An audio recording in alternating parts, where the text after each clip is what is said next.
You know, I really listen. I have two best friends. They are white. We grew up, we went to the same school, same college, same university, not same university, but we all went to university. We are like the same, but our lives have gone into so many different directions because of where we come from, because of what we look like, what our cultural context actually says, and therefore what our history. I'm the first one out of my siblings to go to university. For them, their mothers went to university. They're from England. They have privilege. Of course, they can get to a point of complaining about unequal pay. I don't even get paid. I don't even know how to get a job. I've just graduated. I don't know what happens next. So why are you talking to me about certain things? You know what I mean? Obviously, Yes. this is something that is difficult to express to the community sometimes because they don't understand that you need to separate. Just being a woman doesn't make us all the same. That is why That's being a modern woman is not the same for everybody. You know what I right. mean? I understand 100%. God teaches that in 1 Corinthians 6:17 about separate, because there must be when we try to include ourselves into the Caucasian dominant society, our experiences are two different experiences. Our Yes. experience is not their experience. So when we try to roll with them wherever they go, there's different barriers. Yes. Okay, read that for us. Is it 1 Corinthians 6, 2 Corinthians? I'm sorry, I'll get that mixed up. Second Corinthians 6 Yes, and sir. I've got you. 17. Okay. 2 Corinthians chapter 6 and verse 17.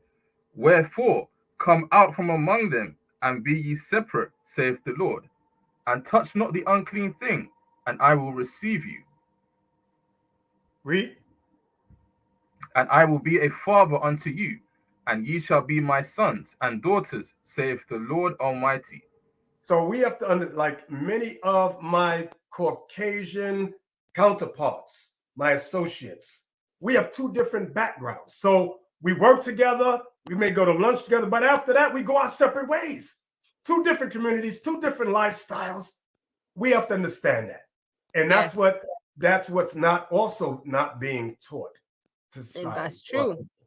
That is true. That's being the hate speech. No, but you know, and then but this is the thing. It's true, and then we go and we can go deeper to then bring the whole thing of interracial dating. This is the thing. I have not necessarily have so many issues with that, but I kind of do at the same time. I am blessed that culturally my parents are compatible because they both came from Angola. But then I can imagine, because looking at the experience my mom has had and looking at the experience that my dad would have had in the world, I understand why there would be clashes if they didn't have the same parallels of being Angolan and experiencing war and both experiencing struggle where race didn't matter. But when you Right. bring it into the modern world where you've got just, people getting into relationships and not understanding that your basic existence is not even the same. You're not even about to understand each other. It takes a lot. And I know people say, yeah, love. Yes, you can do it. Yes, you can love each other and you can overcome many barriers, but ultimately the odds are really quite stacked up quite high against you, you know? Correct. Hey, people get mad at this law about interracial dating, interracial marriage. In Deuteronomy 7 and 3, please read that for us. Deuteronomy chapter 7 and verse 3. Neither shalt thou make marriages with them. Thy daughter thou shalt not give unto his son, nor his daughter shalt thou take unto thy son. For they will So, turn no, go ahead. I'm sorry. For they will turn away thy son from following me, that they may serve other gods. So will the anger of the Lord be kindled against you, and destroy thee suddenly. So the Lord never wanted us to get into interracial dating. Because why? Their God is not our God. We have two, they have a white God, we have a black God. And unless we serve a white God, they won't. I remember at work when the people with me found out that my God, Christ, is black in the Bible, Revelation chapter 1, verse 14 and 15, they got mad and said I was racist. I said, but it's in the Bible. That's what he looks like. They stopped being my friend. They didn't want to talk to me no more. I said, hey, have at it. I told my daughter the same thing. Listen, with these people, unless you worship their God, talk like they talk, be like they be, they will not accept you. Understand that. So Yes. that's what we all have to understand. Got to understand that thing. Of course, of course. And obviously, that is why when, the times of the explorations, the missionaries forced the slaves to accept their Yes. sayings, what they expect, what they want. So, it's it's a complex subject to go into, because obviously it's very easily labeled into racism. But actually, when we look at the practical and logical context behind everything, it does make a huge difference. It causes a lot of problems, really. It's okay. Obviously, there are exceptions where people make it work and all of these things. But generally, when you really think about it, yeah, it's not great. And then you obviously then look at a lot of the time how a lot of, and this is especially quite true for a lot of the brothers, they find themselves into very sticky situations that, it's not okay. Even I found it very funny when Cat Williams was very honest in his interview, where he said he's afraid of white women. He runs away because it's true. They don't even understand how one simple word can can ruin a black man's life, for example, Yes. because they don't Yes. understand what his experience and reality is in the world, and what that word against his name means. Probably Peter, Paul, or whatever the names would be, for him it'd be okay to be in that situation, not for Alua. No way. Right. You know Yeah. what I Yeah. mean? He'll get into big problems, and this is what I mean. I think, it's there's again, and this modernity, this globalization of relationships, it is causing, again, another potential risk for a lot of future clashes Mhm. between, man and woman, parents, father and daughter and mother with their children, where they are getting into these situations, not even understanding how their culture means, what it means to them, and their visions for the future, and for, the family structure and what they expect. And again, broken homes, you see a lot of what they call now the baby mamas. Right. There's a lot of those. There's a lot of women out there that have got these beautiful mixed race children that are being raised with absolutely no cultural identity that is actually resembling what they truly are. And then they're scared and they're lost, and they just, obviously, just bad things start to happen when you don't know yourself. What happens? You get lost. Yes. The in the Most High talks about single babies, mama drama, and Sirach 42, 10 and 11. Read that for me. It talks about young women should not have a child while still living in their parents' house. They had to get married. And that's not taught in society today. Read that for us, Sirach 42, 10 and 11. Sirach chapter 42, verse 10. In her virginity, lest she should be defiled, and gotten with child in her father's house, and having a husband, lest she should misbehave herself, and when she is married, lest she should be barren.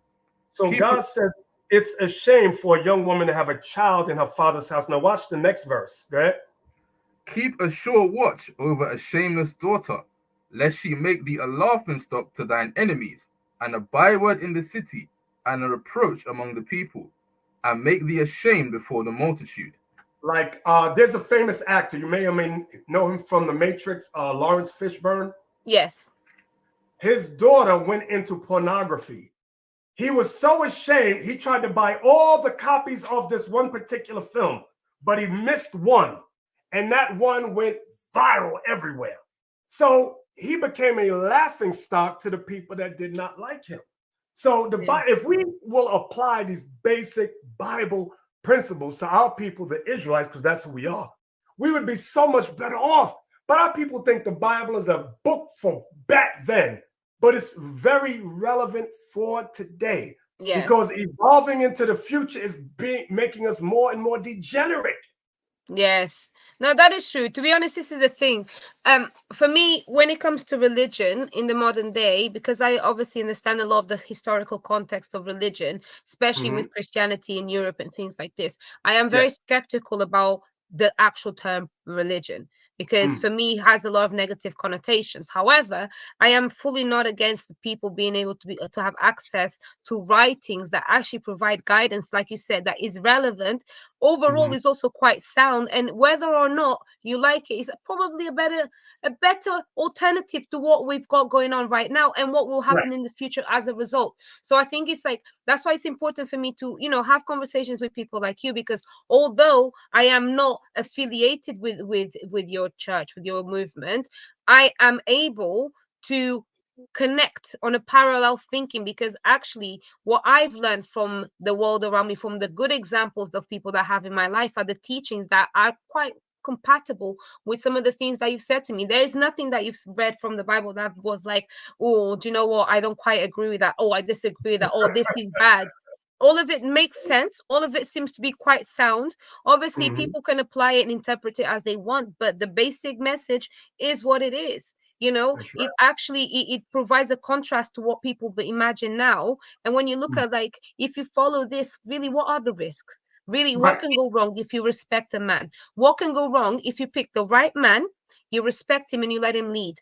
But you're still strong and you still lead in your own way, in your own things. You guys are a partnership. You respect each other. You have children. You take care of the babies. You learn from your mother and from your grandmother how to be a good mother, and you're going to be okay. You're not going to be lost. You're not going to be scared. Let your man also pick the right people to teach him how to be a man. Let Right. him be okay to understand where his flaws are so he can work on them and be a better man. You know, Right. support him to get there, support him to grow, because then it's actually a default on you. It's a shame to you as a woman to have ended up with a man that didn't even grow whilst being. What is a nation? Nation is family. Nation is community. Nation is men leading by example. Nation is women's support. Nation is children with role models.